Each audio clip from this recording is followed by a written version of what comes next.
नमस्ते बच्चों, good morning. कैसे हो सब लोग? मज़े में हो ना? आज हम देखेंगे हिंदी विषय 7 परोपकार का फल।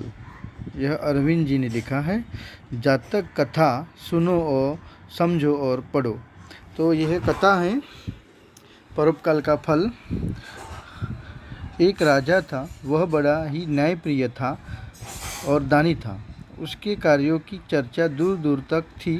वह गुणी लोगों का आदर करता था। एक दिन राजा अपने विद्वान मंत्री के साथ जनता का हाल चाल जानने निकला। उसने एक बूढ़े आदमी को आम का पौधा लगाते देखा। राजा जानता था कि यह आम का पौधा लगभग 10 वर्षों के बाद फल देगा।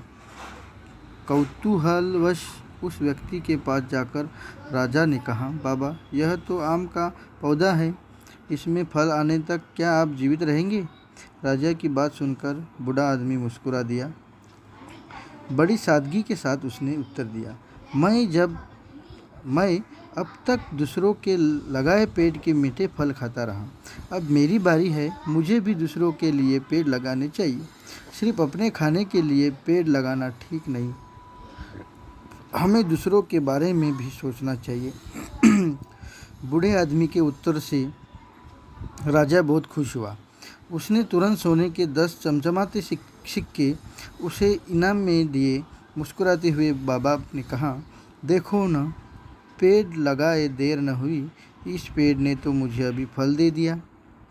सच है, परोपकारी व्यक्ति महान होता है, उसे हर जगह यश और सम्मान मिलता है। तो देखो बच्चों, यह जातक कथा है। तो मैंने अभी जैसे सुनाया आपको, तो यह एक राजा की कहानी है और एक बूढ़े आदमी की। तो इसमें राजा जो था वह बड़ा ही न्यायप्रिय और दानी था। वो सभी के साथ न्याय करना और अपने प्रजा में दान बांटना, यह कार्य इनका दूर दूर में इनका चर्चा थी। वह गुणी लोगों का आदर करता था। तो इसी में एक दिन राजा अपने विद्वान मंत्री के साथ जनता का हाल जाने निकला। उसने एक बूढ़े आदमी को आम का पौधा लगाते देखा। तो राजा जानता था कि यह आम का पौधा लगभग 10 वर्षों के बाद फल देगा। तो उस व्यक्ति के पास जाकर राजा ने कहा, बाबा, यह तो आम का पौधा है, इसमें फल आने तक क्या आप जीवित रहेंगे? उन्होंने प्रश्न किया उस आदमी से, बूढ़े आदमी से। तो बूढ़े आदमी ने बहुत ही मुस्कुरा के जवाब दिया। सादगी के साथ उसने उत्तर दिया कि मैं अब तक दूसरों के लगाए पेड़ मीठे फल खाता रहा, अब मेरी बारी है, मुझे भी दूसरों के लिए पेड़ लगाना चाहिए।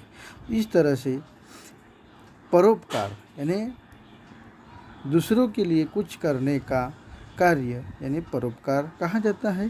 तो परोपकार का फल मीठा होता है और परोपकारी व्यक्ति महान होता है। यह परोपकार का फल इस पाठ में समझाया गया है। तो आगे का जो स्वाध्याय है बच्चों, वो स्वाध्याय अगले पीरियड में देखेंगे। धन्यवाद।